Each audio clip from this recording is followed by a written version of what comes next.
వానాకాలం పంట చేతికొచ్చి యాసంగి సిద్ధమవుతున్నా రైతులకు కష్టాలు తప్పడం లేదు. తాజాగా యూరియా బస్తాల కోసం రైతులు ఎరువుల షాపు ఎదుట తెల్లవారుజామునే భారీగా క్యూ కట్టిన ఘటన హన్మకొండ జిల్లా ఐనవోలు మండలం కకిరాలపల్లి గ్రామంలో చోటు చేసుకుంది. యూరియా బస్తాల కోసం రైతులు ఎరువుల షాపు ఎదుట తెల్లవారుజామునే భారీగా క్యూ కట్టారు. సాగు పనులు ముమ్మరంగా సాగుతున్న సమయంలో యూరియా కొరత కారణంగా రైతులు తీవ్ర ఇబ్బందులు ఎదుర్కొంటున్నారు. వెంటనే సరిపడా ఎరువులు సరఫరా చేసి సమస్యను పరిష్కరించాలని అధికారులు కోరుతున్నారు.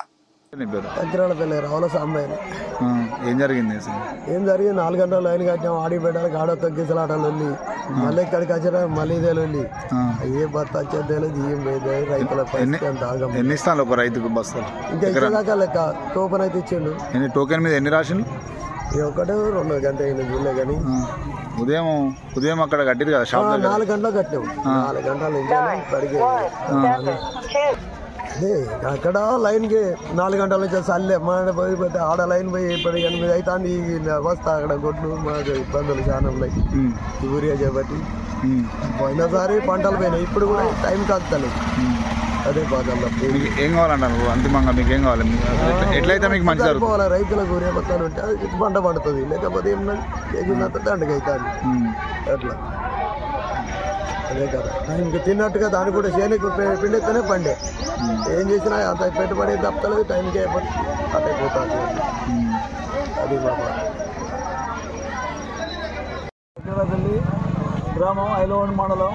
యూరియా బస్తాలతో మేము ఒక 5 ఎకరాల మొక్కజొన్న వేసినాం. యూరియా బస్తాలు అసలు దొరకట్లేదు. మా కకిరాలపల్లి గ్రామంలో నాబార్డు సంస్థ వారు ఒక షాపు ఏర్పాటు చేసి దానికి బస్తాలు ఎప్పుడు పంపిస్తలేరు. ఏవో బస్తాలు ఎప్పుడు ఒక్కో లారీ ఈ సీజన్లో ఒక 2 లారీలు పంపించి 400 బస్తాలు వస్తే మా రైతులు ఎవరికి బస్తాలు దొరకట్లేదు. కానీ మా ఊరి మీద కొద్దిగా బస్తాలు ఎక్కువ పంపించగలరని ఏఓ గారిని, జిల్లా కలెక్టర్ గారిని రైతులు ఇబ్బంది పడుతుంది. లాస్ట్ సీజన్ స్టార్ట్ అయింది కనుక యూరియా బస్తాల కొరత లేకుండా చూడాలని. బస్తాలు ఒకటి సరిపోవట్లేదు. ఒక బస్తా పెట్టుకుని 4 ఎకరాలు 5 ఎకరాలు అంటే వేయట్లేదు. మాకు సరైన అందుబాటులో డ్రోన్ సుధాలు లేవు ఇక్కడ ఈ చుట్టుపక్కల. కొట్టడం సుధా వాళ్ళు వస్తలేరు. అందు గురించి యూరియా పంపగాలని మేము నిర్ణయించుకుంటాము.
Sorry.